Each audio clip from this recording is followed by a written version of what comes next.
Okay, so I think we have sound here. So this is essentially what we're going to start with. We're looking at, if you look at the first assignment on my courses, I'm going to go back to that, but it won't show it on the recording, but just so you know what I'm talking about.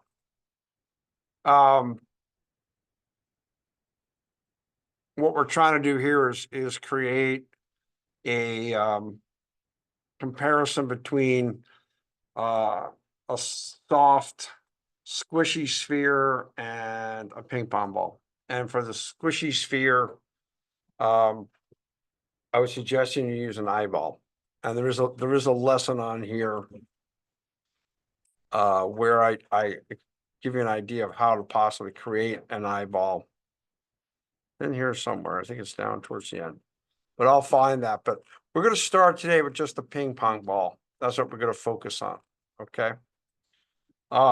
Most of the information from the ping pong ball is going to be copied to the eyeball. And then we're going to modify the structure of the eyeball a little bit so that the eyeball can squish. Okay. So the ping pong ball is designed to not squish. It's designed to just bounce and not physically distort as it hits a surface. Okay. So back in my to a certain extent, this is what we're going to work on. This is just a simple bouncing ball. And I'm going to try to start from scratch here, see if I can help y'all start out with this.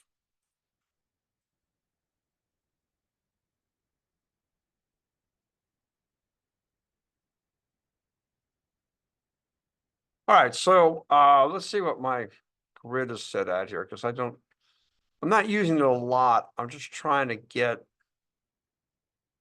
a bit of a reference back there.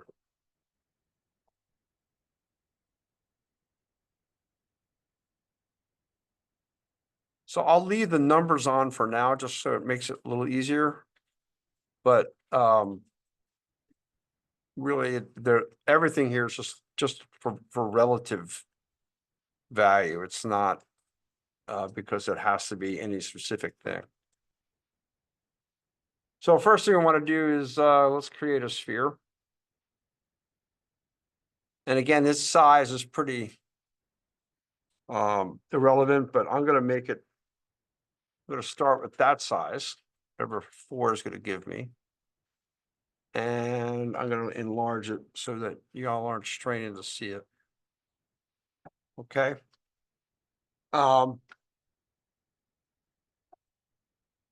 Okay. So now I got a sphere. And I want that sphere to come off some kind of elevated surface. So I'm going to create a rectangle. I'm sorry, a cube. And again, really doesn't matter what size it is initially, but we're going to make it long enough and wide enough.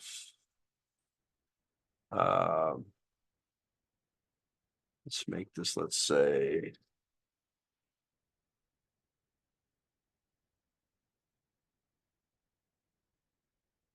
all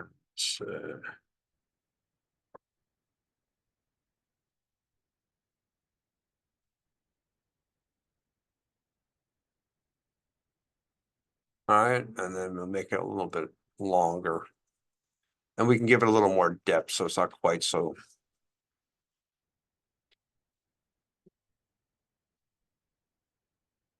All right, so that's going to be my whatever you want to call it, platform. We're not going to do anything but actually support the surface, the ball. Okay. So I'm going to use this side view here. And I'm just used to going left to right, which might be just a touch awkward. You guys having a hard time, both of you, getting on there? You just don't want to leave her alone. I don't blame you. You leave the door open if you want. Yeah, I don't know why that has to be closed. Like somehow someone's gonna break in through there. Okay, so I'm gonna elevate the platform just by raising it up in the Y axis. Just so we have some kind of height for it to, and because I just have this uncomfortable need to make things even numbers, I'm just gonna make it at a height of 600. I'm gonna move it over here. I'm gonna take my ball, my sphere here, and bring it on there, my ping pong ball. And I keep doing this in the front window instead of the side window, so I'm gonna just switch. I'm gonna switch real quick. I'm gonna really quickly switch my proportions because I made this. I want it to be longer in the side view. Just kind of like a little, I don't know, diving platform or something. See, it's about like that.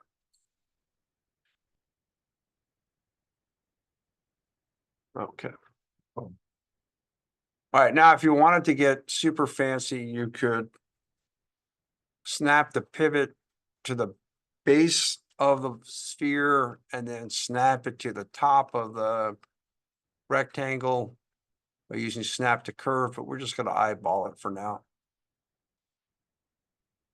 Okay, so I want to keep my pivot point in the center so that my sphere eventually will rotate. It will rotate like a ball bearing, if you will, or a marble or a ping pong ball. For right now, I'm going to center the pivot, delete the history, and freeze its transformation. And I'm going to do the same thing for that, my platform. Okay. All right, so we got a platform. You want to get to the end of the platform and then come down and then bounce up. But what are we going to hit when we get to the certain level here? Let's put this back where it was. And let's make a plane.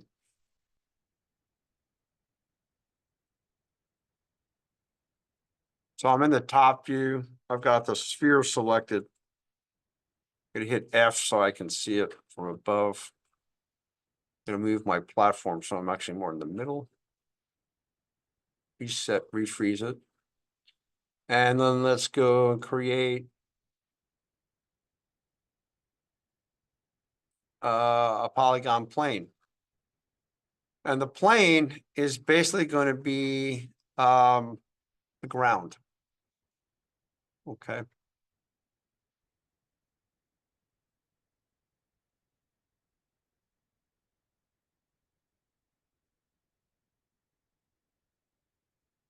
Just entering numbers so I have something I can actually see.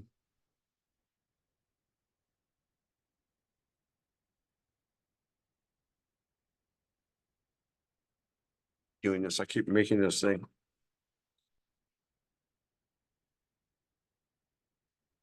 I make sure I have enough plane for me to land on and roll on and bounce on. So I'm looking here in the side view to see how much plane I need. Sorry. Don't want to run out of plane. Let's look at the top.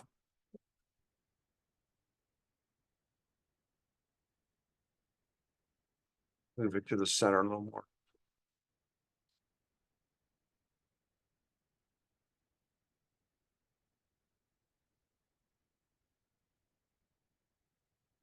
Like because I made things kind of big, we've got a lot of grid showing up. So I'm going to make the grid even more sparse.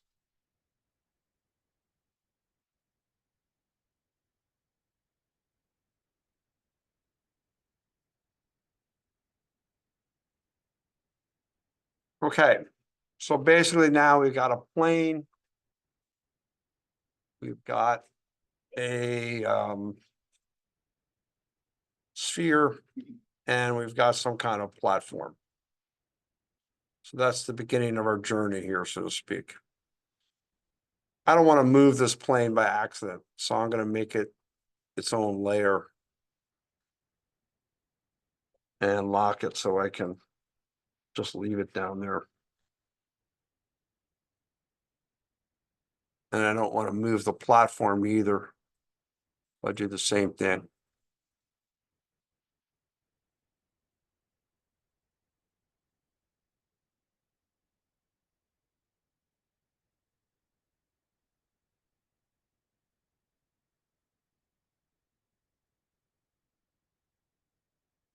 All right, so if you think about what we're doing, we really have to move this sphere in two directions. We want it to obviously go across this way. And again, I apologize. I just want to see this left to right, and that puts us in negative numbers. See, as I'm going, see how much I'm going in the negative values. But that's just the way my little brain sees it. Besides going this direction, I also want it to go this direction, right? Up and down. So I'm going to need to animate the Y and Z changes over time. And I'm just going to put those back to 0 so we know where we are. So what was the one thing we talked about yesterday or whenever that was, last week? First thing we wanted to kind of do, we want to do is set the stage, right? We want to give people a chance to understand where they are and what's going on. So I'm going to going to select my left mouse, the translate Y and Z, and key those at frame 1. Okay, before we screw up, always forget to do this. Let's see what kind of pace we got. All right, so software is defaulting to 24 frames per second. I'm going to change that to 30. And we're going to playback speed is 30 frames per second. And I'm going to play it back only once. I'm not going to loop it over and over again. Remember, I got that from this little icon down here. It's just the preferences for the animation timeline. All right. So now I want to give somebody a little time to get orientated. I'm just grabbing the slider and moving it down to really an arbitrary number, 2/3 of a second. Which preferences thing did you have in? I went down here and got the preferences, the time slider preferences, that little guy. You can also get it from the setting preferences and come down to where it says time slider. You want 30 FPS? Yeah, 30, please. Okay, so I'm at my 20 frame 20, or like I said, if we're going 30 frames per second, I'm at 2/3 of a second. And I'm just going to do the exact same thing I did. I'm going to key set it again. So right now, for 2/3 of a second, nothing's moving. And that's what I mean by, in this case, setting the scene. It just gives someone essentially a dead bit of time to understand who's on the stage and where they're positioned relative to one another. Okay. All right, now let's say we want to get down to the ground and back up. So let's go half a second. Let's go to 35. And let's move our sphere just past the end of the platform. And then let's move it down to the ground. And maybe move it just a little further down. So it kind of comes off with a little bit of an arc. All right, so I'm half a second. And I'm gonna again, remember when these guys are pink or coral, they're not set. There's been a change made, but they haven't been set. If I right mouse and say key selected, they go bright red. That tells me I've actually got it set. The other way I know it's set is because I've got this red line down here. So every one of these red lines means there's a keyframe set at that frame. Okay. So if I go through here, I got a little bit of an issue. All right. I need to get to the end of the platform before I fall. So let's say right about here. I'm gonna modify my Y so it stays right about there. Let's see what happens now. So this is a tricky little thing. Right now, we're just letting the ball slide. So you want to make sure the ball gets past that edge. You don't want the ball to go through the edge. And I just, because I'm stupid lucky right now, got just a perfect little transition there. But make sure the ball's not falling and going through the platform as it falls, okay? So all I did was I went and made the ball go to the ground, and then I went backwards and said, where does the ball have to be before it falls in order to avoid going through the platform? Do you understand what I'm saying? So I had the starting point and the ending point, and then I went back and made the in-between point. And that's a lot of times, that's the way you animate. We talked about that a little bit in the in our introduction with the 12 steps of animation. One type of animating is one step right after the other progressively. Another kind of animating is start and finish and then go back and adjust in between. And that's what we did here. Okay, so I hit the ground. Like really fast. Like this is all less than a second. It is fast. We can make it slower. Let's see what it looks like. Do you want to make it slower? We can make it slower. I think mine is screwed up. Can you, Stop. Say again, I'm sorry. mine is kind of screwed up. Like it's just so like, Did you get this 30 frames per second set, you think? Okay, and you had this once? So it's not working for you, Ben? I'm sorry. setting this up. I fixed it. Okay. Now, if that's too fast, if you think, okay, it's hitting the ground a little too fast, what can you do? Well, one thing we could do, we could go here and say cut, and then let's say move 5 frames later and say paste. So what did we just do? We didn't change the distance that the sphere has to fall, but we did give it 5 more frames, right? So it's going to take a little bit longer. Bless you.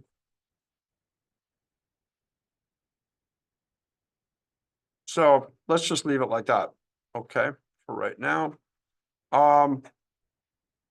So we went from 29 to 40. So we went 11 frames to get down to the ground. Bless you. All right, so let's go, let's say to 51. And let's go up and over. And let's set.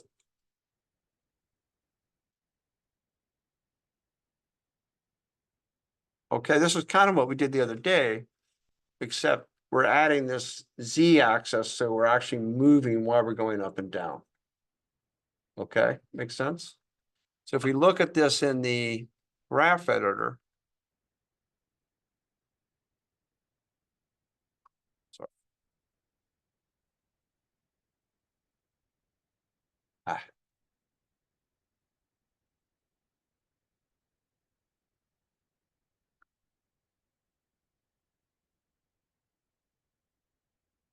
So big, hold on.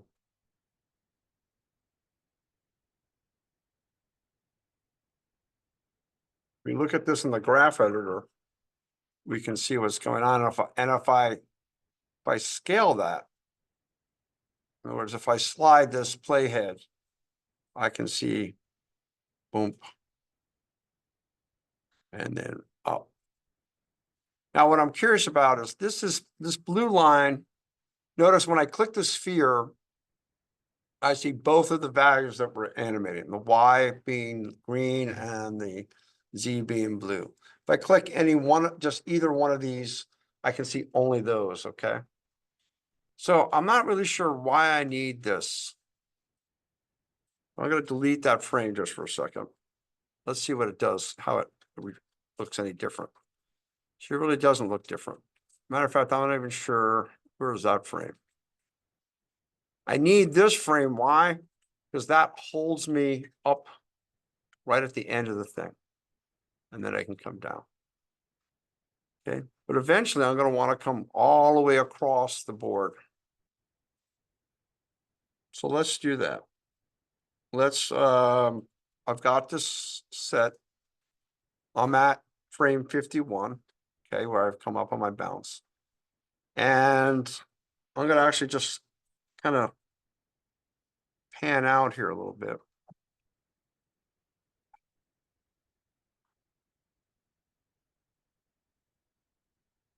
I can't get this mouse to ever do that for me. Let me try doing something real quick with my preferences.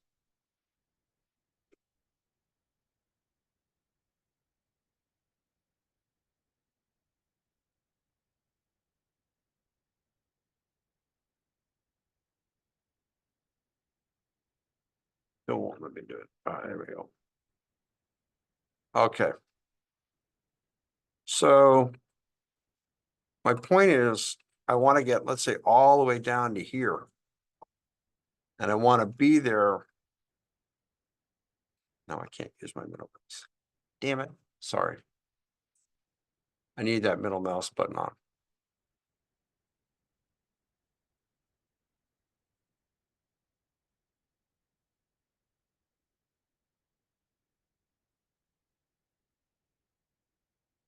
See if I do that. Don't let me do that.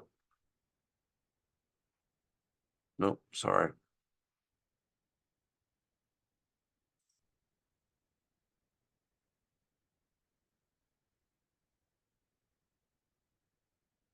Huh? All right, so I'm just going to drag down, let's say, to, I'm going to give us more frames here for a second.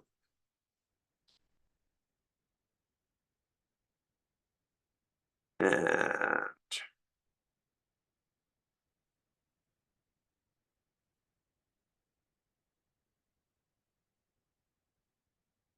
so I'm going to scroll all the way down to, let's say, 180.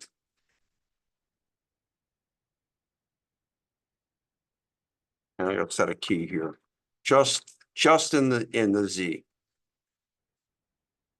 So see what happened in the Z now? I've got a descending curve. I really don't need this point anymore. So all that's going to happen is I'm going to bounce once and then just keep moving. Okay. Now, why the reason I did that is I wanted to make sure I don't want to keep having to set the Z value over and over again. I just know I want to get to the end. How many bounces and how hard I bounce, I'm going to do that in between. But this basically tells me I've got to 180 to get to the end of the journey. Okay. Now, if I go back to the Y, I'm going to just make this a little bigger. See, I got a pretty sharp little bounce there.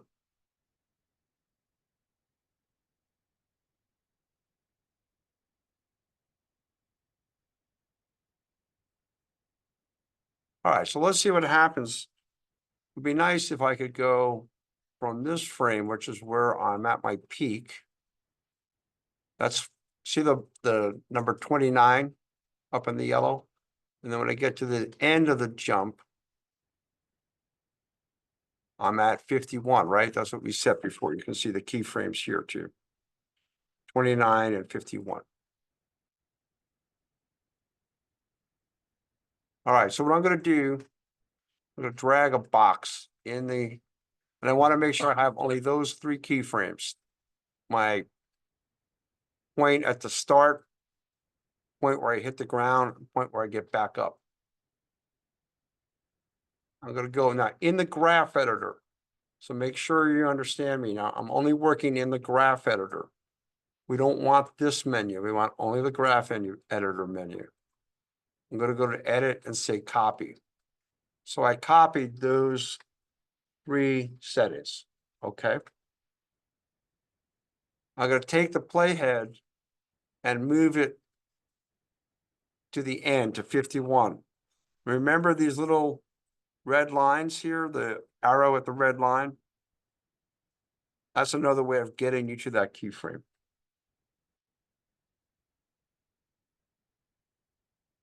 Okay, so I'm at 51 now. Now I'm gonna go back again under edit, paste, and I'm gonna get the option box here. And I'm gonna tell it, I probably could do the math on this, but I'm just gonna say, give me 8 copies. And I'm gonna ask that you add this value offset. What does this value offset mean? Well, we found out that we were 21.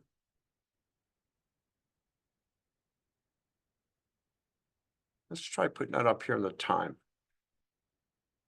Now I'm gonna do it here. 21. Okay. Now when I apply it, see what it did? It made all those copies, 8 of them, and it moved them 21 units each time. Okay, so now I have all these copies. I'm a little bit like up in the air with them. I'm just gonna move them just, oops. I want to lower these a little bit.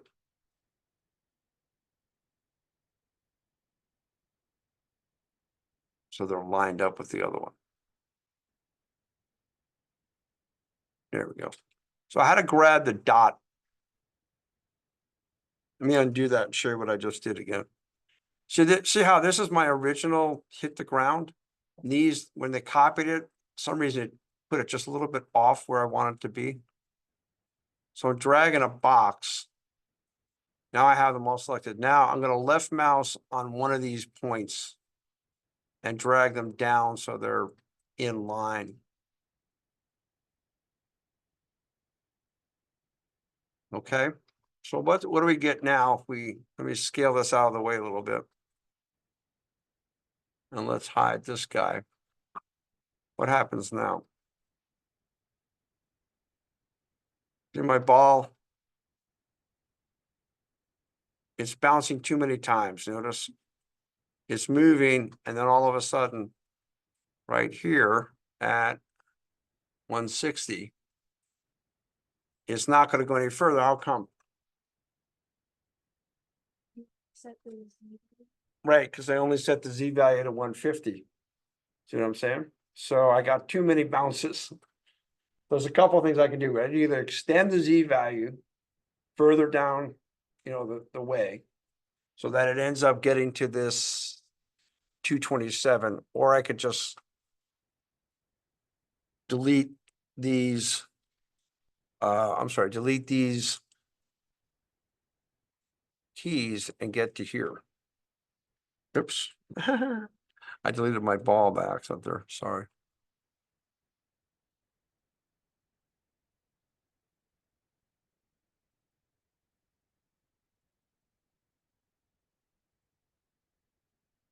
All right. Somehow I lost everything here.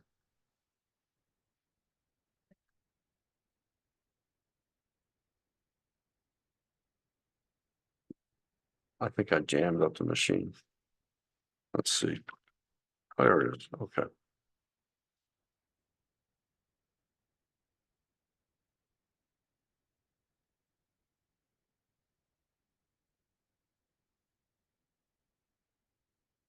There we go. Sorry, I lost my sphere there for a second.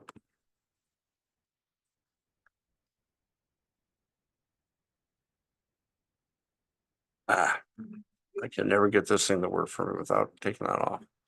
All right, you can see now when I have the sphere selected, see what's going on? Here's the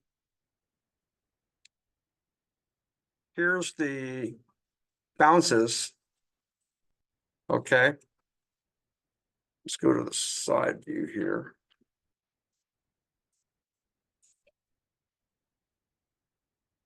Here's the bounces. And I run out of Z axis to get to the end of the bounces. Oh my God, I can't remember do this without this thing doing that.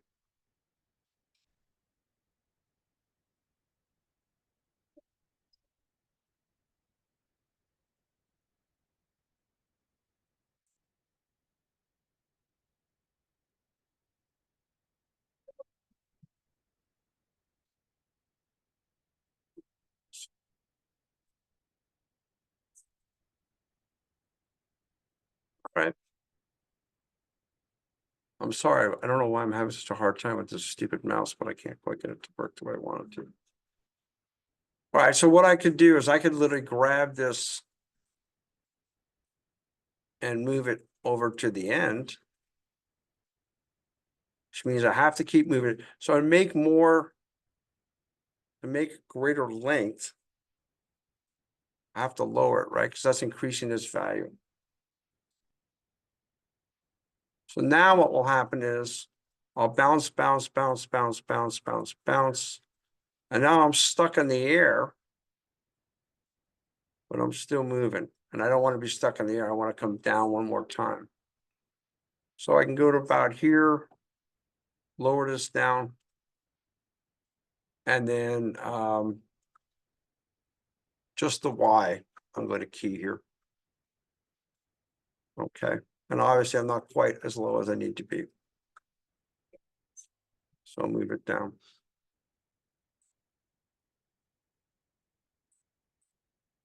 Okay, so we got a bunch of bouncing.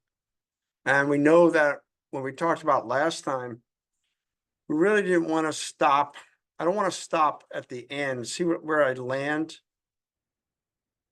And now I don't go any further. I need to go further even more because I want to continue to go down after I've stopped bouncing. Okay, I'm bouncing stops and I'm still moving. That's like a roll at the end. Understand what I'm saying? So the ball no longer has any energy to keep bouncing, but it's still rolling.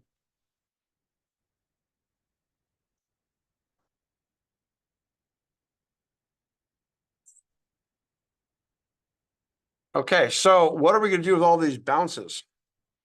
Because we know from our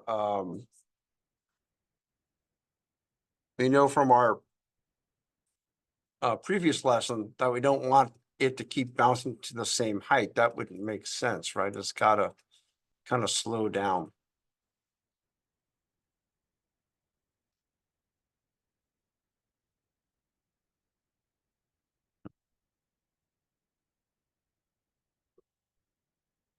So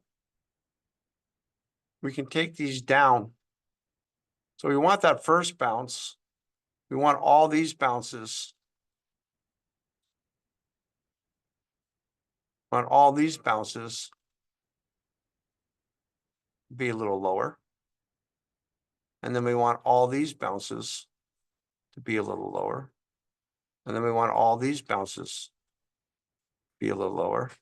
So all I'm doing is dragging a box and left mouse and moving the height, how high the ball's bouncing, lower and lower. And obviously this guy has got to come way down there. So now the guy should be bouncing. Let me make this a little bigger if I can.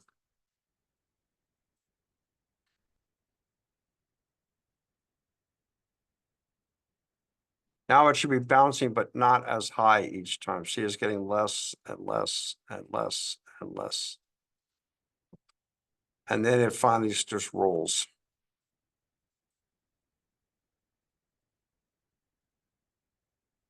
We don't have any rolling yet, but we will. That makes sense, y'all? Okay, so we first were concerned about with the platform. So we wanted to make sure that we got to the end of the platform by traveling basically essentially just straight here.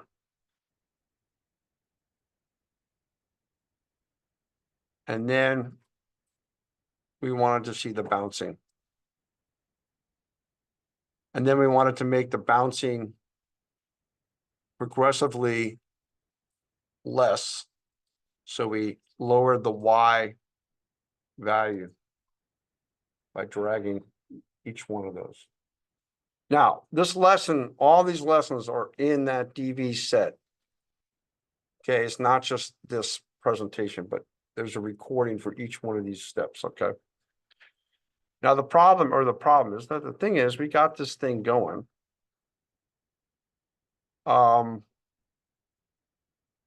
We can decide, you can decide if you want to make this even less of a bounce on the lower one. Okay. Say again, I'm sorry. You did it for me. Okay. So you can see where, again, where the,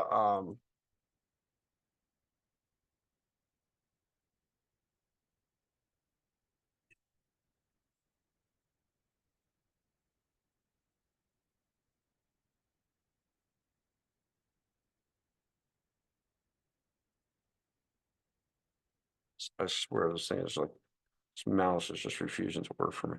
Okay, you can see where the Y stops here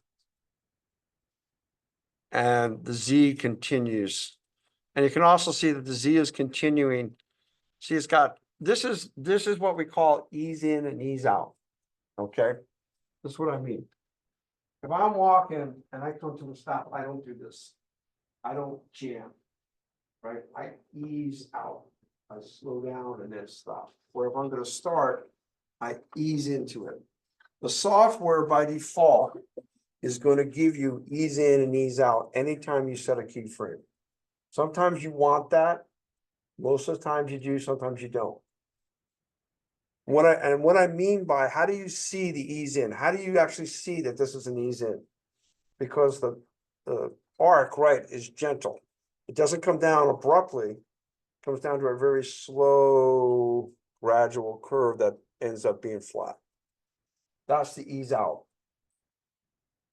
Okay, remember now the Y is the vertical.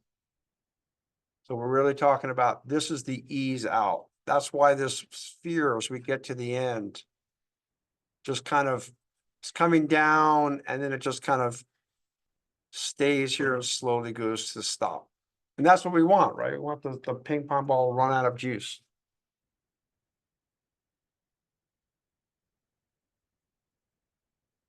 Okay. So that's got some interesting things to it, what we're doing here. Can't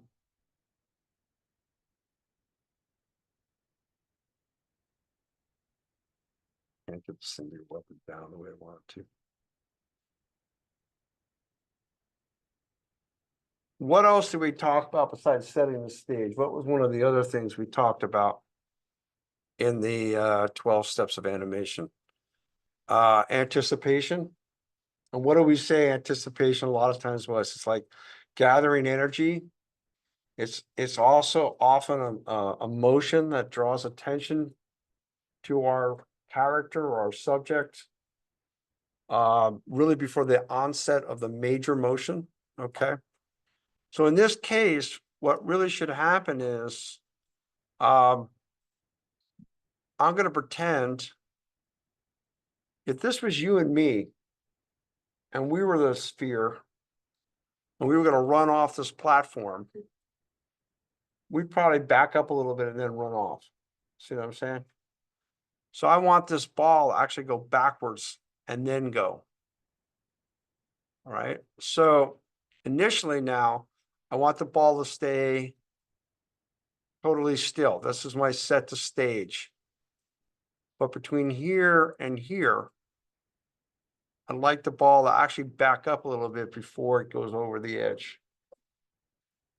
Okay, and this point right here is where it starts moving, right? Because here you can see the line straight, so there's no motion. So if we can,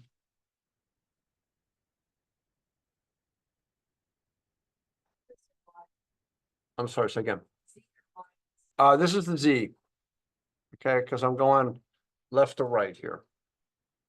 I'm gonna try one more time to get this mouse to do what I want it to do.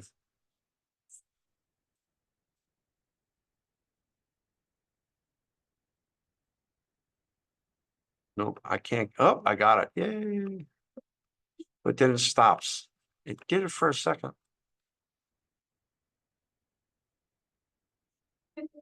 All right, so what I'm gonna do, what now? Your thought might be, okay, I'll move this back and set a frame and then move it forward. It's almost impossible to get that to do quickly enough. We don't want this to be a huge a huge element. We just want it to be for a second. So here's what I'm gonna do.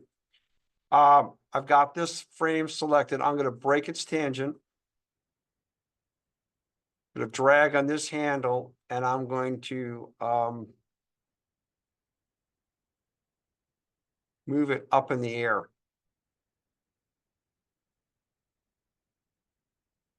See what I'm doing?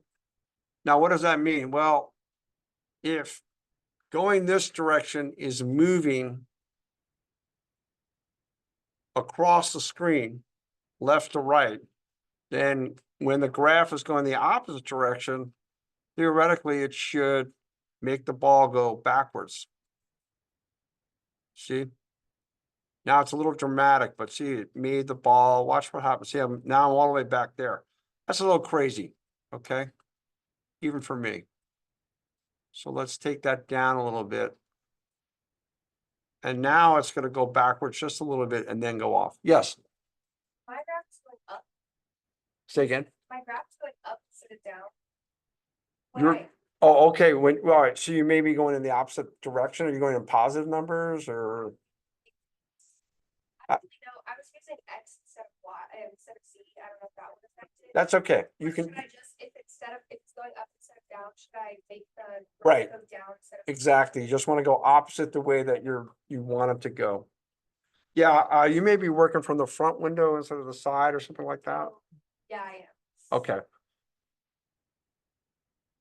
So I'm not too worried about, right now I'm doing this just from the side because I really need that profile to help me understand what's going on. But I'm gonna render this with a unique camera. I'm gonna make my own camera, create a new camera, and I'm gonna position it and actually probably animate it a little bit more, actually move the camera as this occurs. Okay, so I can, those are like the future. Right now, I'm just trying to get the nitty gritty bouncing and moving across the screen, okay? So we've kind of got that right now. We've got a little bit of set the stage, anticipation, and then boom. Now, if you get to the point where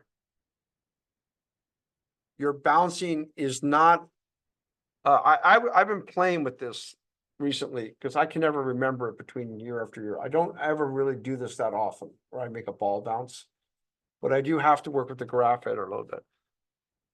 Actually quite a bit. But let's say you're looking at this and you do what we've done here. You notice like we didn't do what we did initially, right? In other words, last week we made the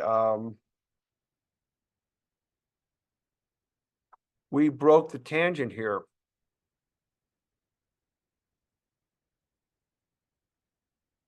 and we moved these handles to make them even sharper. Now, last week, that's because we had more time.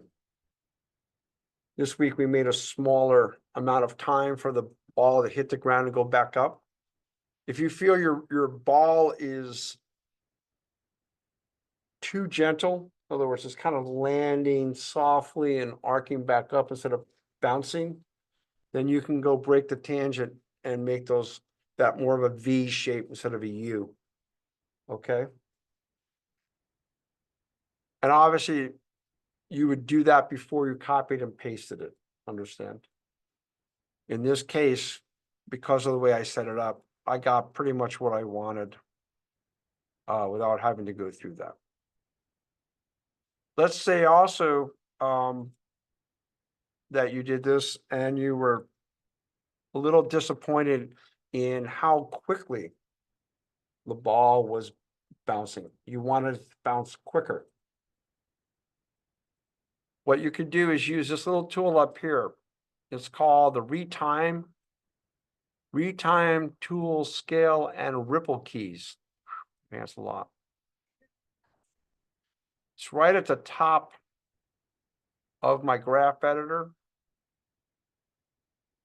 Now, if I click on that and then it tells me what to do, it says double click and double click. What it's done now is it said, okay, you got this range here. If you take this thicker part of this bar and move it this way, things are going to go faster. What tool was that? It's called the retime tool. And again, there's a little video on this on your lesson. It's at the top here. If I did the opposite, right? If I took this bar and went this way, I would slow down the bounces. Okay, so you can adjust that if you find without having to go through and do each one individually. This is essentially giving you, when you double click, you're setting the start and the end for the range that you want to adjust for retime. Okay.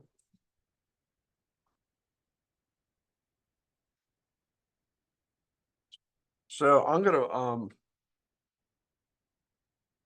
undo mine because I thought ours was okay.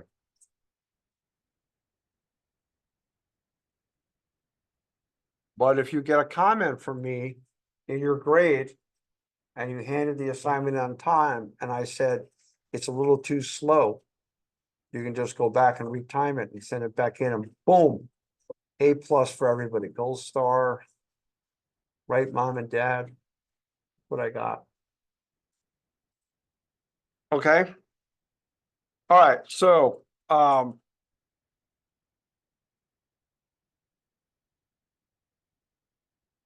we'd like to add an additional thing here. What do I mean by thing? An additional attribute. The ball's bouncing, but it's really hard to, when it's moving, it feels very fake to me because it's just gliding across. I think most of the time you see a ball bouncing, it's going to rotate as it moves, right? If you ever see a basketball go across the court bouncing and it never rotates, I mean, it's just not true. It just doesn't happen. Ping pong ball.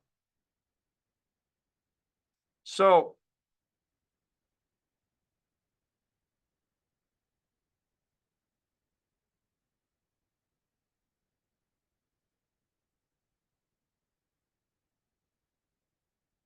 I'm gonna throw this mouse through the wall. So who's in the back of the room? Anne-Marie? Yeah, just be careful if I throw the mouse at you, duck.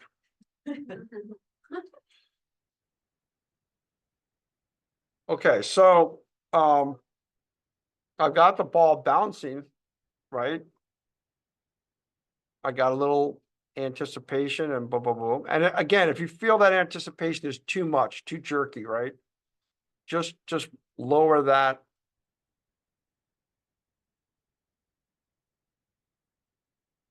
Just take this handle and make it a little less So all that's doing is moving it backwards. So again, it's kind of like if you were running, you might step back before you started going forward. That's all that anticipation is in this case, okay? All right, so we can come here where we start and we can do the same thing. We can set a rotation. Now, which way do we want to rotate? I'm rotating because I'm in the side view and Audrey, this is different necessarily if you're not in the side. What I do is I look at this and then I want to get that red axis for me. And see, I can see the grid on the ball moving now. Okay, so I know that I need what value is changing, the rotation X. So this is what I'm going to do. I'm going to start the rotation X at the first frame. Sorry.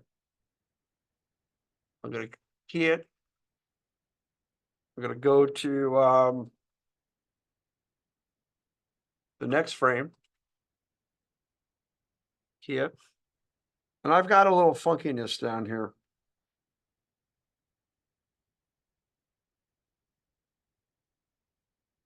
See this dotted line here? I accidentally set an extra keyframe by mistake there. So there's frame one. There's frame 1.25. That happened when I made the change to 30 frames per second. So I'm just going to delete that extra one so it doesn't confuse me later.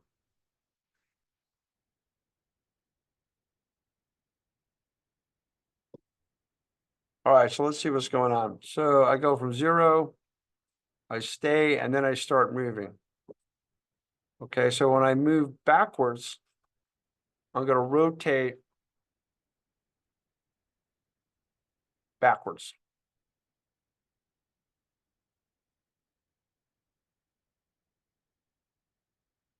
And then from there, I'm going to go forwards. So when I get to here, I'm going to rotate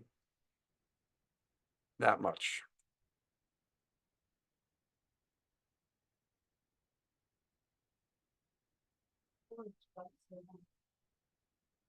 I'm sorry, I didn't hear you. Take it forward once or twice.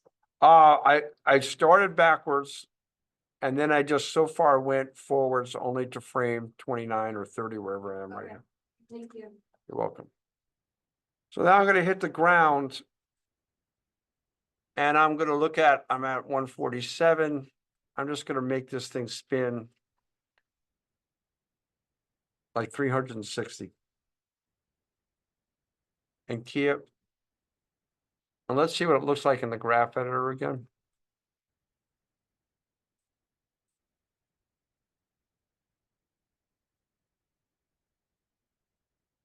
Okay, so there's what my rotation looks like so far. Let's see what it looks like.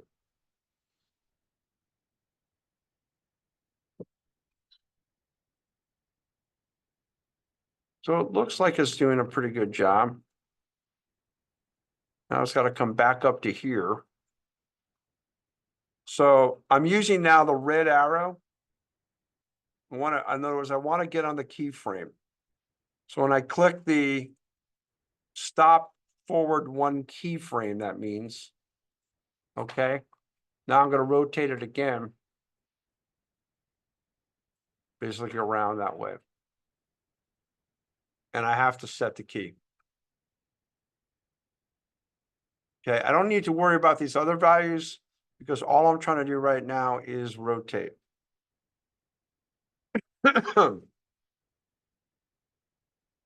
And you can see this is kind of like, excuse me, it's kind of like what was going on with the translation. I'm just getting over and over again, going down, down, down, down. So I could theoretically, if I take the rotation and bring it to the end, I could just set a keyframe all the way down here of like, I don't know how many times I got to spin it. So I'm going to the very final frame where it hits the ground. Trying to get all the way down the timeline.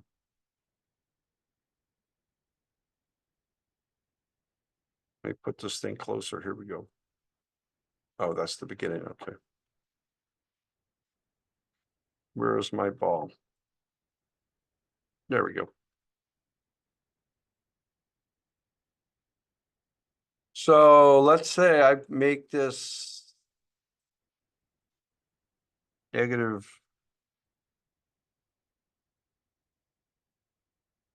three, 6, 0, 0. Oh, well, let me do that.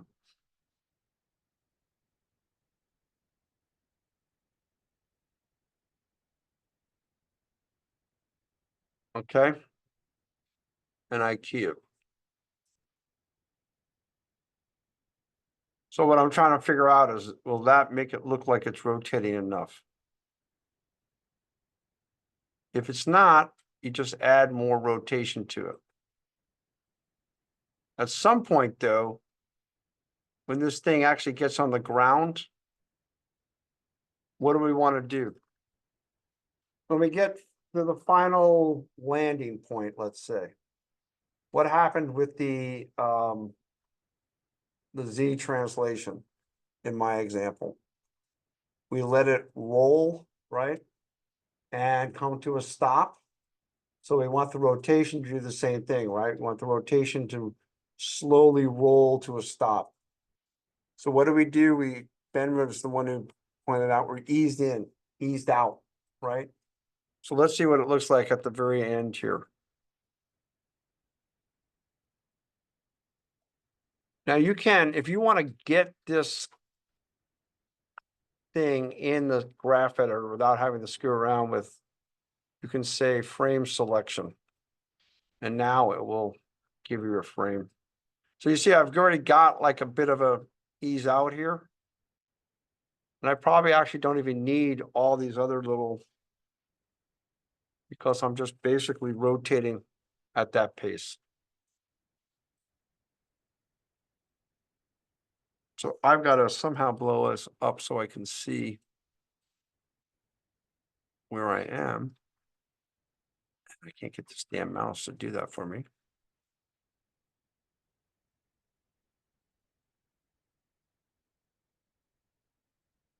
So it looks like I'm not quite at the end of my movie when I put the final rotation value, right? Because it looks like I'm actually going to this frame, 238, and my last key is here. So I'm going to bring it down to there. So again, now it's rolling. And I can see it. I'm not sure if you guys can see it, but I can see it rolling. Looks like I even have more. How many frames? When does this thing end?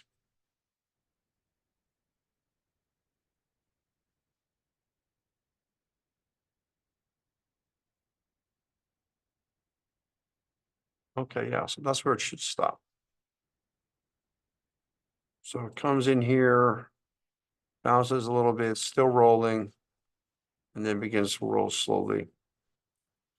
Comes to a stop. And then it keeps going. Where is my translation stop?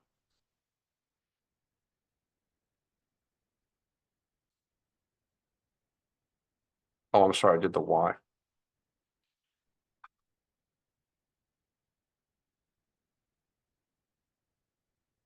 Okay, finally found it.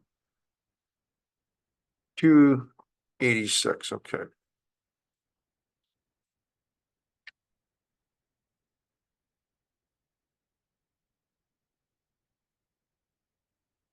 Okay, so 286 is actually where I stopped my translation. So I'm bringing this down. So it keeps rotating to there.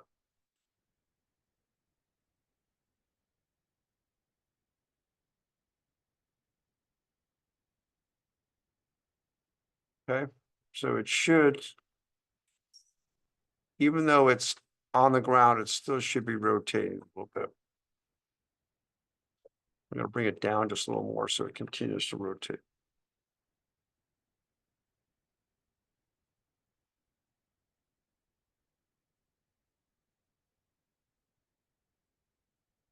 And then it rotates to a stop.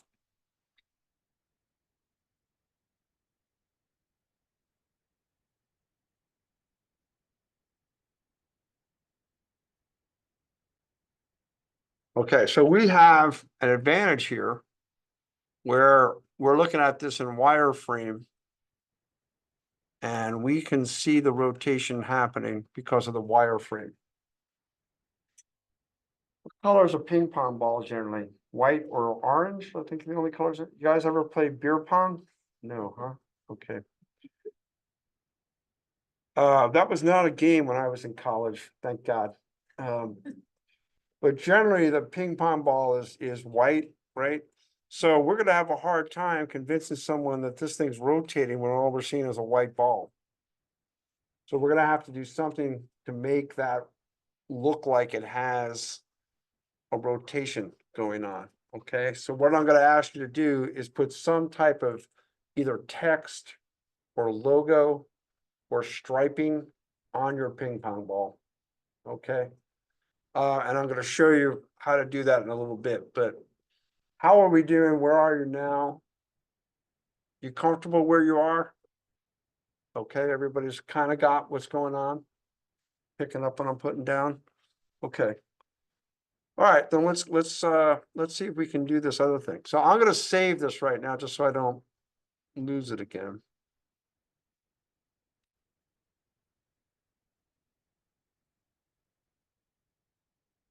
And I'm working off my hard drive, so it sometimes takes a little time. I'm gonna open up another scene from there.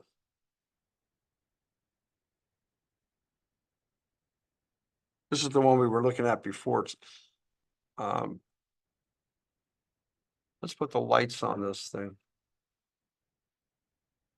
Okay, and let's zoom in.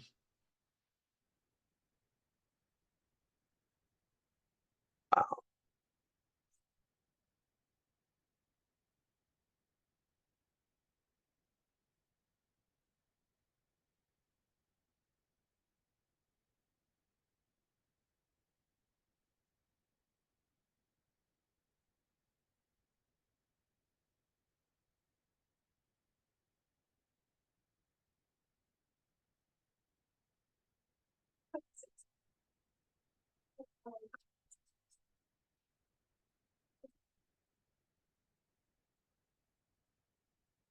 Let's see what we got here.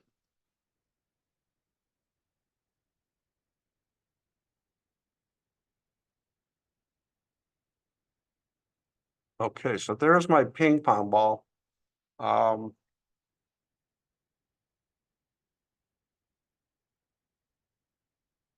on.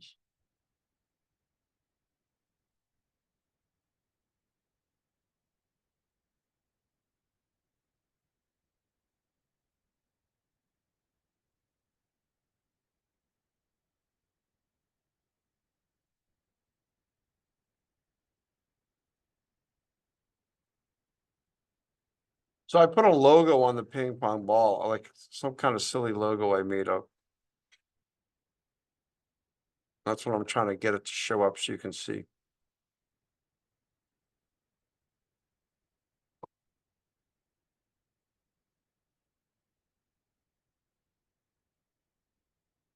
So it's looking for ping pong ball, ping pong emblem. Okay, let's see if it sees it now. There you go. Okay, see that little logo on there? So that's gonna give me my rotation. Okay. The logo is a torus made in Maya with a red sphere. And then I twisted the torus and took a picture of it. So you can make anything you want. It can be text, it can be, if you want to put a logo or you want to put text on, the way I did this is I selected the sphere and went into the UV mapping, UV editor, and I took the sphere and I did the automatic. So let me show you what I'm talking about. Let me create another sphere real quick.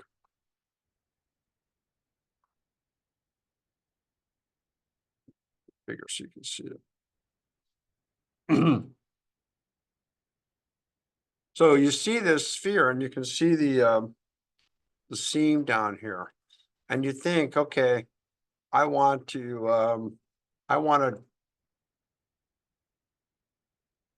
add my logo like right here to the center of the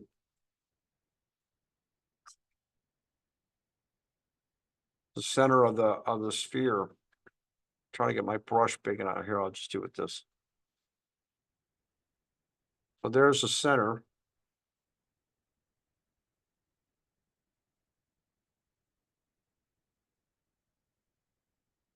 But you see those faces are kind of all over the place. So what I did was I selected the sphere and then said automatic, sorry, on thing. Said spherical because that made more sense. And then I just broke this down to make it a little more fit inside here. And I used the modify, unfold, and that's how I got this kind of round look of it. And I added a couple, I went in and picked up a couple edges and pasted them together. So like those two edges are right next to each other. So I said, moving so, moving so, moving so, select shell, unfold, optimize. Where's optimize? There we go. Optimize.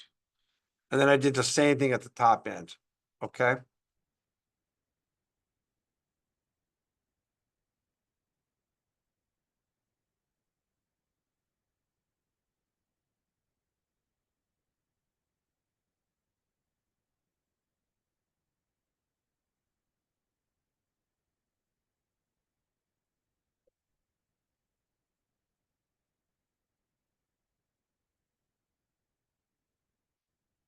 Make sure it fits in that quadrant.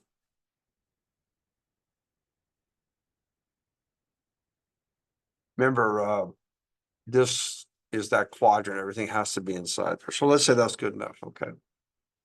Now, what I did was with the sphere selected, I have to go back and get the object. With the sphere selected, I then went into image and said, create a PSD network. Okay.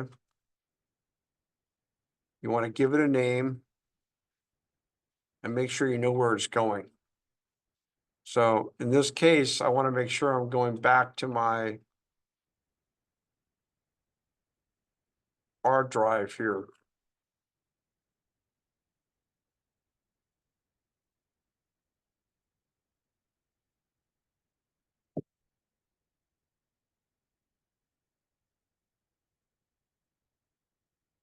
Okay, that's where I want it to go, and I'm going to give it a name.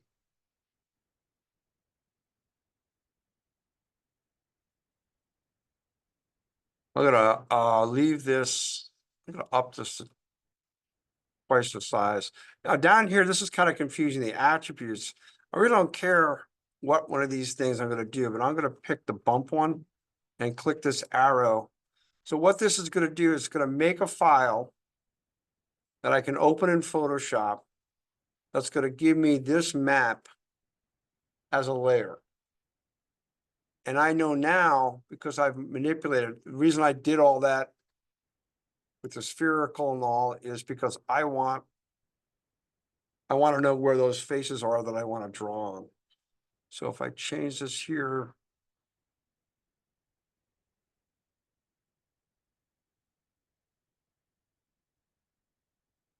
come on, killing me.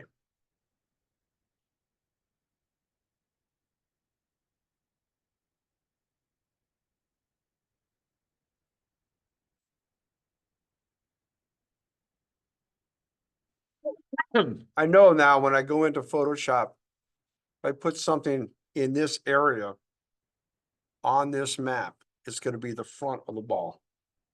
See what I'm getting at? How did you get the UV to be so to be symmetrical? I'm sorry, say again. How did you get the UV to be symmetrical like that? I went to, when the sphere was selected as an object, then I went under image and said, create PSD network. That's what this thing is over here. No, like the UV shape, how did you get it to be symmetrical? Oh, how did I get it to go to this shape? I did a, create spherical, and then I did,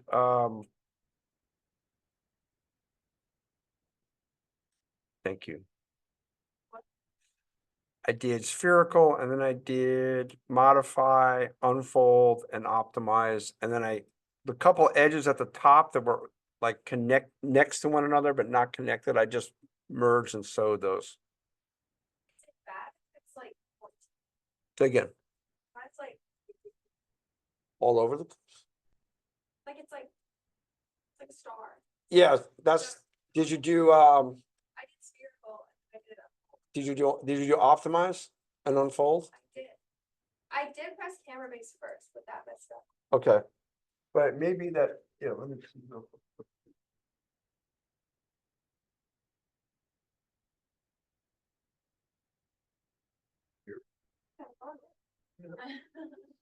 Lot of fun. Yeah, what window did you do the, you just did a reference here, right? Yeah, but I did camera base first, so maybe it messed up. Then I just restarted. Oh, you did? I pressed camera base and then I went to sphere, Oh, because I didn't fix the spherical. yeah, try just doing a spherical, see if that gives you.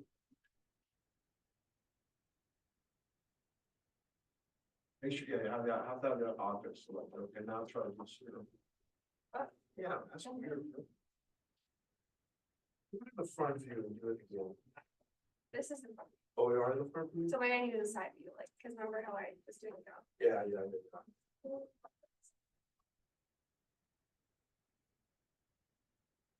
I'm picking up with graphics.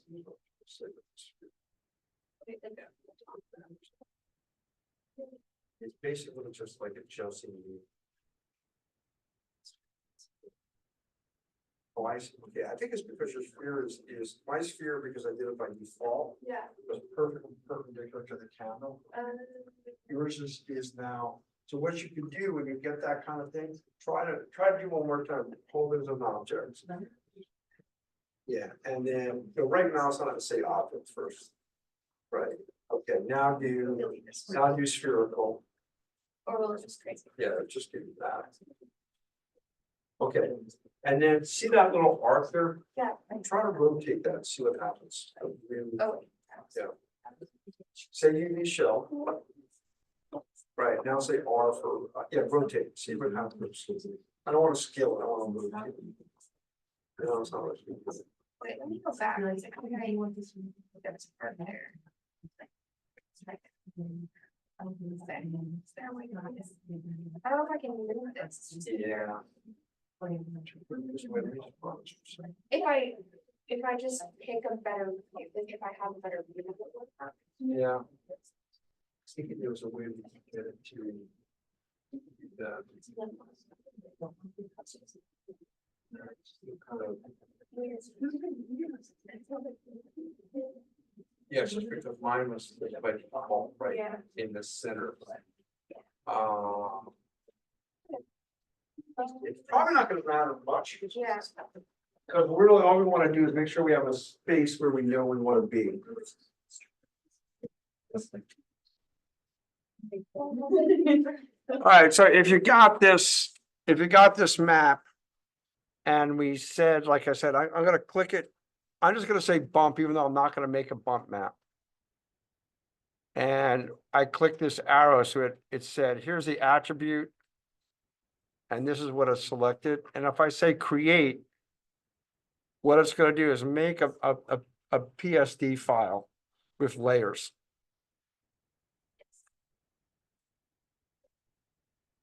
Now, if I go to Photoshop,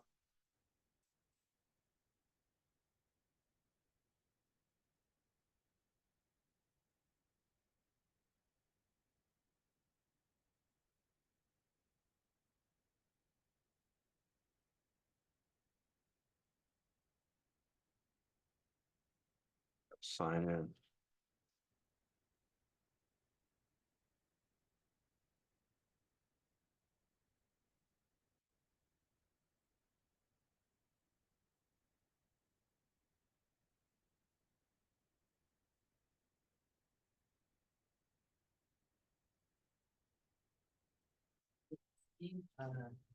Attributes have not been selected. Select attributes. I just picked the bump map. So what you're asking about? I'm sorry. It says, I'm trying to make a PSD network and it says attributes have not been selected. Maybe it might. But it has not been, your attribute will be accepted. No, it says I mean, that attributes. attribute will accept that. No, it says attributes have not been selected. Oh. So I'm trying to make, That's what you're saying. I've given you a list there. it says select attributes. Yeah, there's nothing on the left hand side there. Oh. Try it again. Alright, so select, make sure, oh, you have to have this as select as an object. Now try doing over here, say, create the network. Yeah. Yeah. I did it.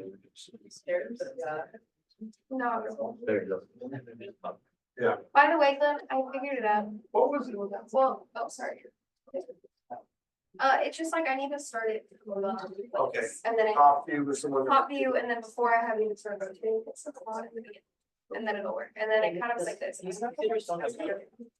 That's nice. I don't have Photoshop on this. Say again, I don't have Photoshop. you don't have Photoshop on the computer? Oh. I didn't see the icon, but it shows up if I search it at the bottom of the bar. Yeah, just on the desk. What happens if you take in photos? Why is it not letting me? Like this. Okay, so I got Photoshop open here, and now I gotta go back and find my that file we made. And mine's gonna be a little convoluted, but I think I can find it.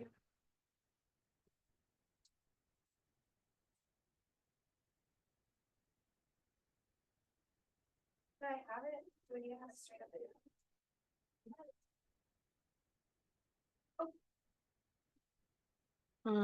Remember what we called it.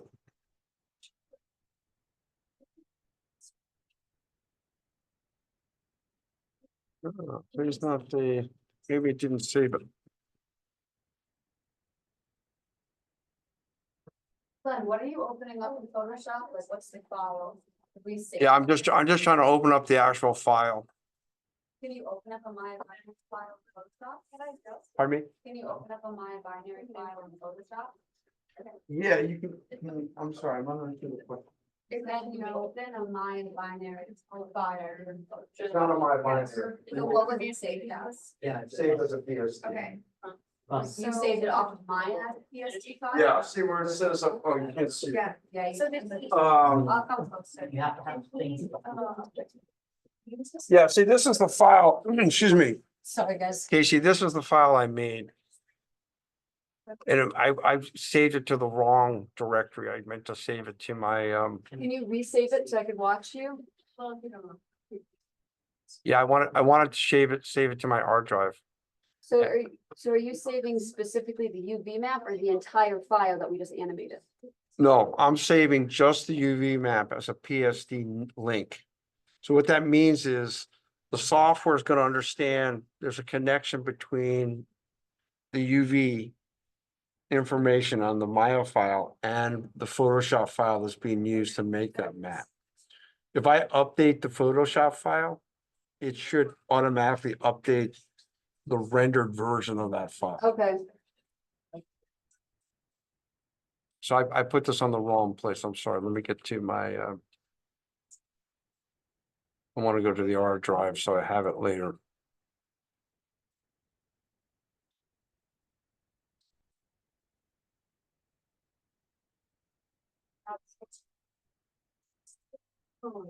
Oh, that's cool. Okay.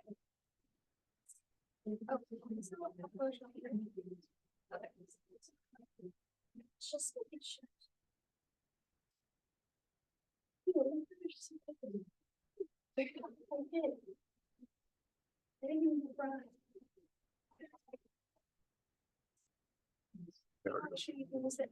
All right, so when I open the file in Photoshop, this is what I was trying to describe to you before. So this is the UV snapshot layer. Okay. It gave me this black, which is basically going to be where it thinks I'm going to put my bump layer. See, it says standard surface bump there, because that's what the attribute I used. I'm not going to make a bump on it too, but I can do anything else I want. I can make a layer above this, and I can hide that black layer if I want, or I can fill that black layer with the 50% gray, just to make it so it's not black. Just makes it a little easier. So I need the gray, and I need the snapshot, just so I know where to put my stuff, right? Because we looked at in Maya that if I want to get things at this position on the sphere, then I need to have these faces selected, remember?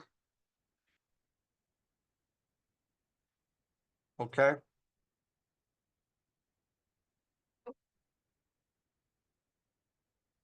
So anything roughly in this area is going to appear pretty much from the front view. Oh, I'm sorry, yeah, from the front view in that position. So if I go back to Photoshop and I create, let's say, text. Let's say I create on a separate layer, this layer above. I type my initials. How clever, huh? Oh, shit.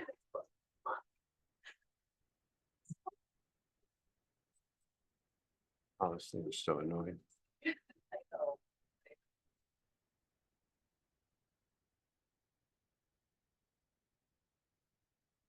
All right, and I can move this then to that spot. Let's make it a little bigger just so I can be sure we can see it. Let's make it something more exciting too.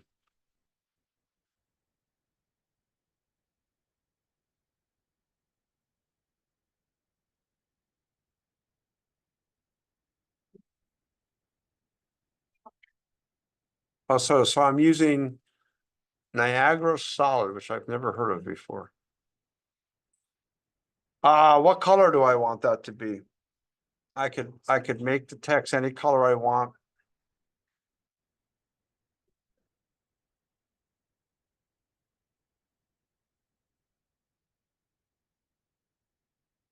And then I'm gonna take this layer that I made 50% gray. I'm gonna make one more layer above it. I'm gonna fill that with white.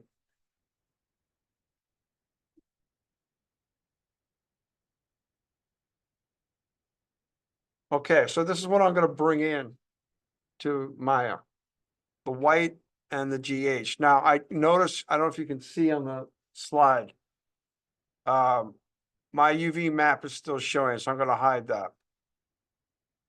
And I don't need the gray and I don't need this background. I'm gonna say file save. Okay, now I'm gonna go back to Maya. And I'm gonna pick my sphere. Right mouse and say assign new material. And I'm gonna make it the standard Arnold's shader we've made many, many times. And then where the color is in the standard Arnold shader, let's name that so we know what it is.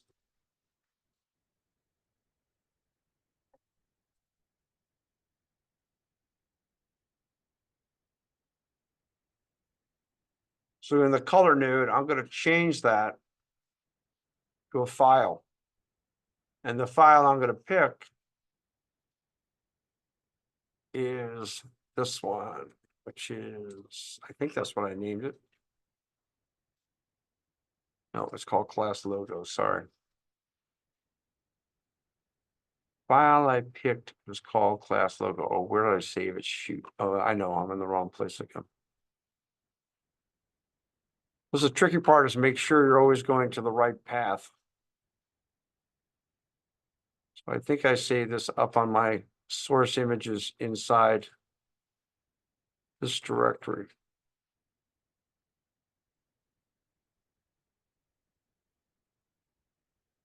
Okay, I don't have any lights on this, so real quickly, I'll put a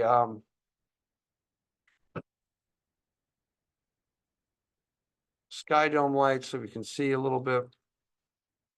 And see if we can put. Okay, there it is. Well, it came out on the sphere. Okay, now, if I don't like it, or if I want to move it, unfortunately, what I have to do is go back to Photoshop. And let's say I select that and I decide I want to make it a different color. And maybe reduce it a little bit. Say file save. I'll go back to Maya. And I should be able to say.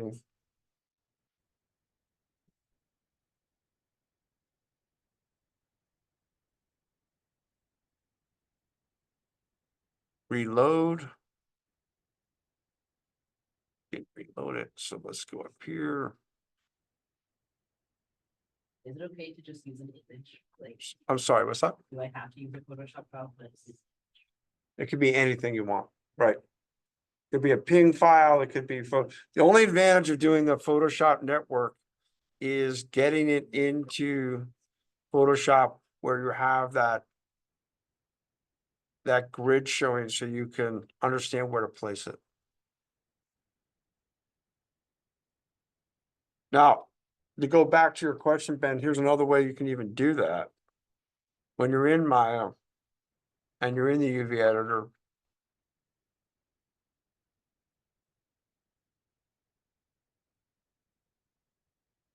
you can go right here and say UV snapshot. And it will literally just give you just that pattern.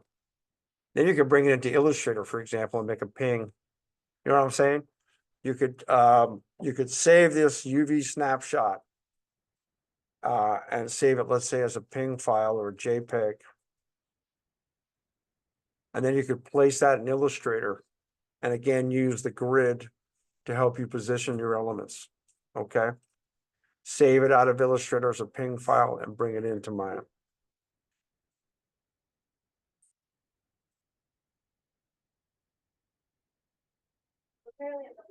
I cannot get this to update, so hold on.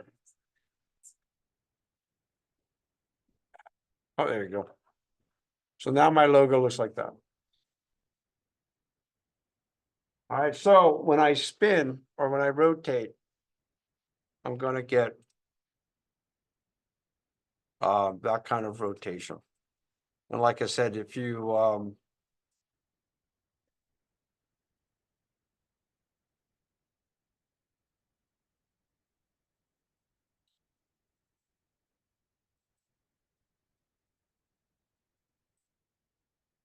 I don't think I.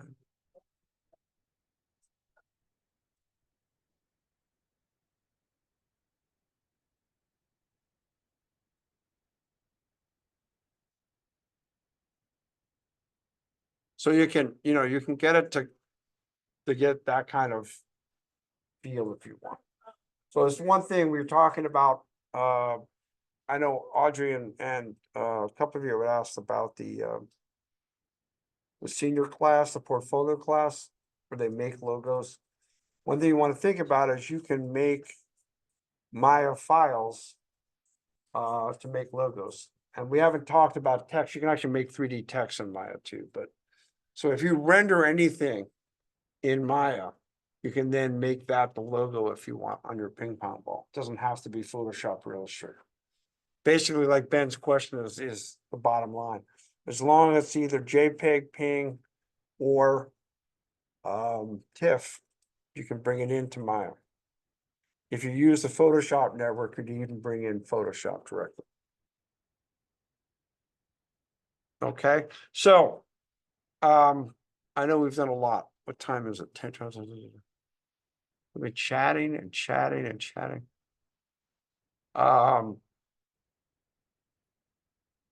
Just to really send you over the edge. If you don't want to have to go through all this stuff making this logo, you want to make something on the ball that looks like it's rotating. Like I said, you can make stripes, right?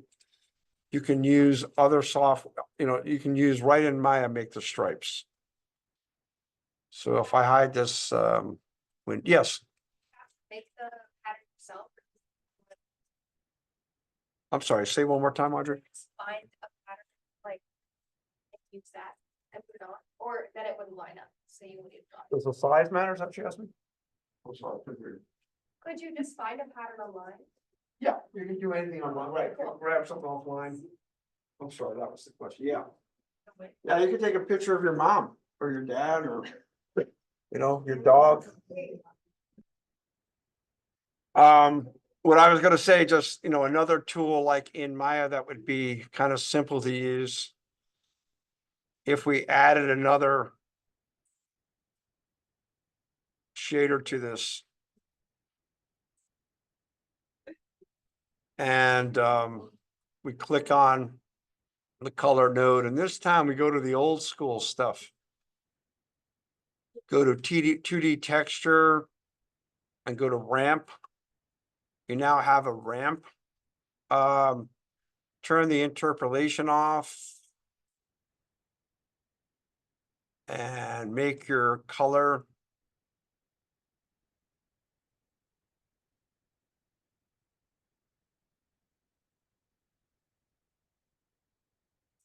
Lots of beautiful colors. There you go. Now it kind of looks like the Ukrainian flag. These are our colors.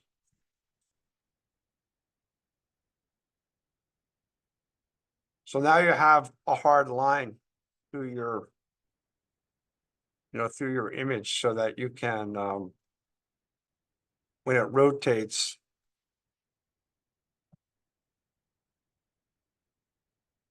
you can see that rotation. Oh, I'm getting that. So you can make as many stripes there as you want in that, in this ramp.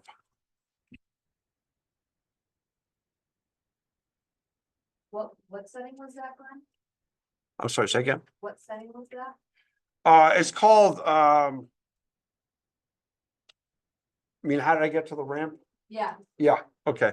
So when I have it selected, the ball, I went under, create a new material.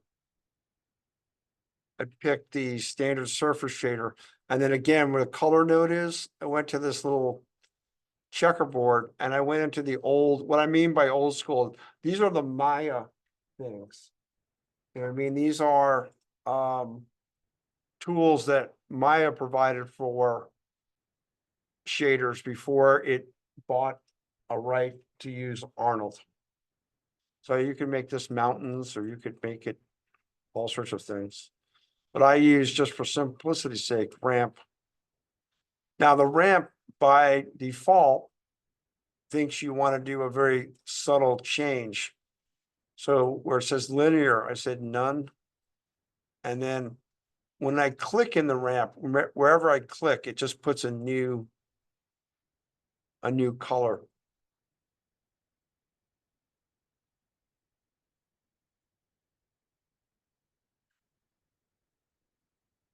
You could also do the checkerboard that's in there.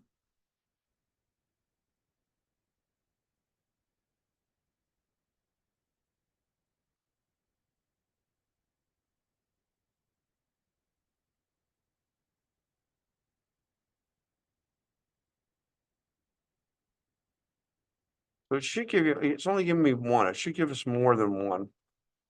What you may have to do is go back and bring those in a little smaller, let's see.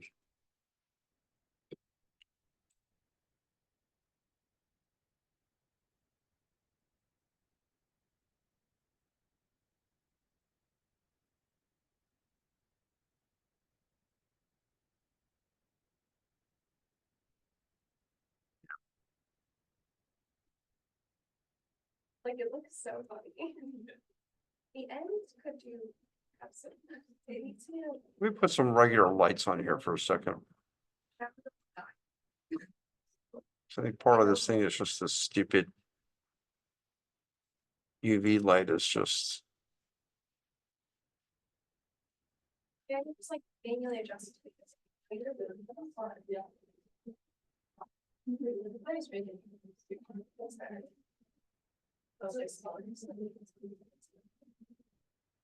It's now it's like, oh, but it's behind it, so. Actually, wait.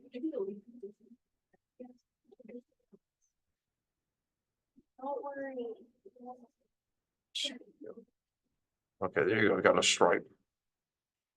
So there's a stripe and you can then go play with the ramp.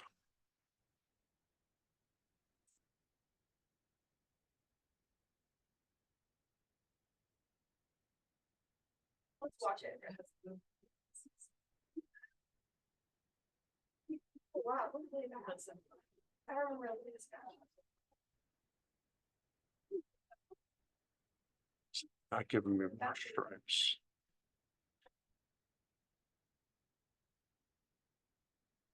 So I move this down and get it up.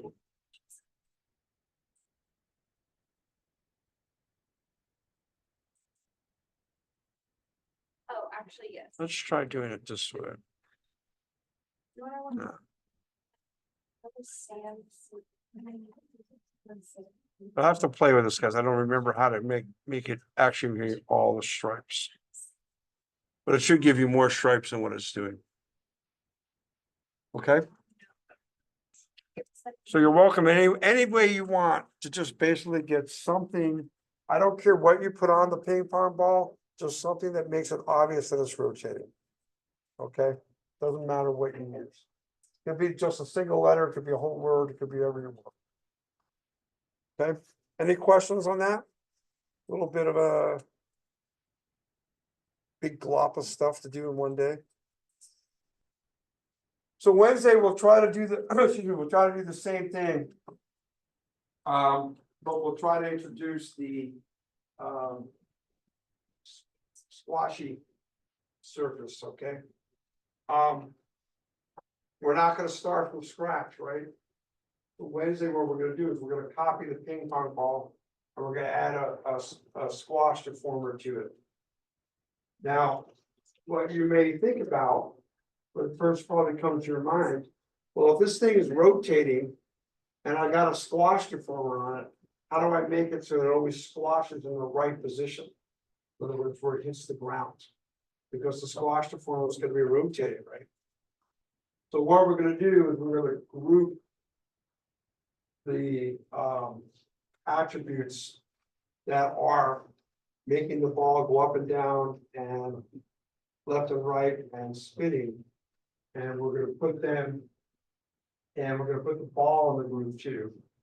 And then we're going to make the squash deformer only affect the group. So the group is not rotating, but the member of the group, the ball, is. So you know, get that? So the squash deformer will constantly be orientated perpendicular to the ground because the group is not rotating. But the member inside the group, the ball, will be rotating and going up and down, left and right. Okay. That'll be fun. Now, what you're asked to do for the assignment for this week is just do the ping pong ball. And then next week we add the squash deformer and all that stuff and put it together. Okay? Wait, Yes. will we have time in class on Wednesday to finish this? Yeah, I'm not gonna do, I probably wait till Monday even for the squash deformer. Okay. Okay. Just especially make sure everybody's Cause it's not, the squash or the two comparison is not due to the 4th of February. The only thing that's due this week is the ping pong ball. Okay. Okay, and it's due on my birthday, so it better be damn good. When you say the ping pong ball, you just need the ball that we worked on today, you just want that ball done and the animation of it balancing that. Okay, if you want us to make another ball also with the like pattern for the squash football one, or are we gonna be working on that? No, we can work on that next week. Okay. Just get this one done. Thank you. Okay, I just, so, I like the whole concept. So, but, all right, I'm gonna take a break. Just for a second, because I've been talking since 8 o'clock. Any questions before I go? Good question. Oh, look at, ooh, look at that. Oh, yeah. Oh, yeah. Let's go. Okay. Wait, can I? You're able to do that. It's funny. Also, it's just. Have you seen it? Oh, you already got it. I was like, I'm gonna have fun with it. I went to like I have a question for you. This video of mine said you're like. Oh, let me just make sure. Oh, I think it's not that. No, I don't. Okay. I think it's all, yeah. So I wanted to not have like beautiful vibes. How But much? also that might not work. So it revolves up around copyright. All. Trying to get, well, this is like the Pixar. This is it. Like, it's from Toy Story, like, I don't know if there's. It's like, I mean, it says it's there, but. As your The light. different colors. Light Okay, up. yeah, I think really. Also, I mean. I think he has pink lights. So you're there. Oh, I'm sorry. Ow. I didn't take the grid off. Okay, thank you. That's my bad. I was just planning, this is the front of it, so, no, I wasn't planning on doing that, but I could.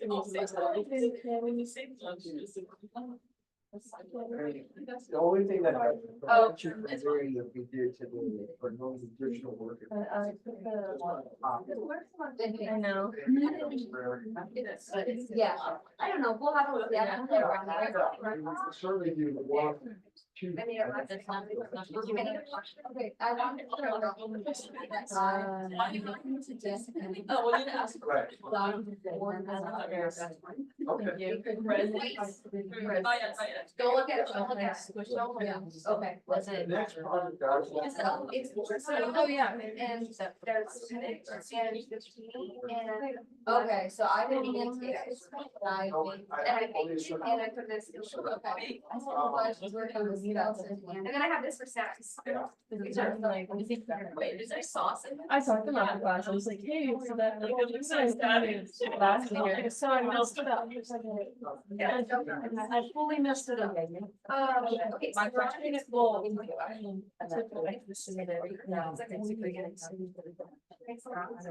But I'm what's to do happening the is basically. play blast, it's like the step before the finish. By 30 and wondering if you just want to. No, it won't let me see You the can print Photoshop this slide. play I blast. wanted to put this in file. It won't let me save it. What if you copy paste it into a different? I got some top recorded. How long? is this? Okay, maybe we'll let you say that one, I don't know. Always forget to stop the recording, so there's like 20 minutes of dead time here now. When you're done with that.